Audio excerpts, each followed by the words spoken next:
ponder this, let's bring in our next guest, continuing the conversation, Jim Zogby, president of the Arab American Institute, who is Skyping in from Washington, D.C. Jim, as always, we do appreciate your time here on America's Forum. So, the request has gone out to the International Criminal Court to investigate what the Palestinians are calling war crimes. You heard Dory Gold. He argues the scrutiny should be on the Palestinians, not on Israel. And will we see one charge countered with another charge from the Israelis? Will this just escalate an already volatile situation? Well, I can't imagine it being escalated further than it already is. But, you know, Dory Gold is predictable and will defend to his last breath Israel from any charge of not only war crimes, but of any charge of illegality of any sort. The issue here is that there have been wrongs committed by Palestinians, and Hamas should be concerned about the International Criminal Court. But I think that what Abbas has done is courageous. He has said from a much earlier time, not just now, take this where you may. Look into every nook and cranny. I believe that Israel has committed war crimes. I believe that they've been committing war crimes now for decades against Palestinians, and they're in clear violation of international law. The Geneva Conventions are very clear on what the behavior of an occupation authority must look like. Israel has violated that. But the Palestinians are also guilty, and in fact, Hamas has committed war crimes. There's no question about that. I would agree with Dory Gold there. But the question is, there are wrongs that have to be investigated.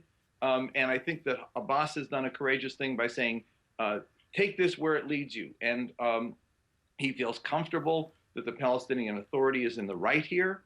And I think Israel has every reason to be worried and to get hysterical, as Dory Gold is getting hysterical. So do you think Israel will file counter charges?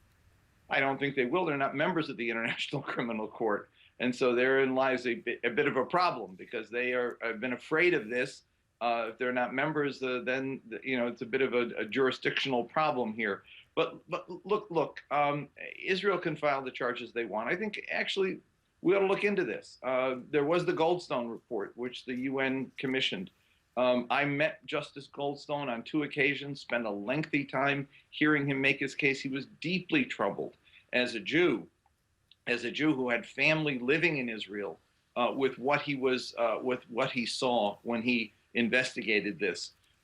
They pummeled him, and refused to allow him to go in to Israel to even see his family at the bar mitzvah of a grandchild. And the result was he finally personally recanted one of the charges, saying that Israel was an apartheid state.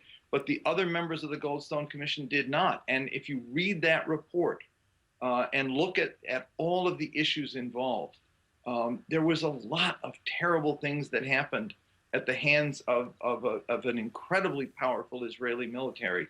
And I think, there comes a time when, look, we can say Israel has a right to defend itself, but when you use that right as abominably as Israel has, you forfeit that right. Just as the Palestinians. And we will, James, unfortunately, we will have to leave it right there. As always, sir, we do appreciate your time and your opinion. James Zogby, president of the Arab American Institute, thanks for your time. And America's Forum continues after this.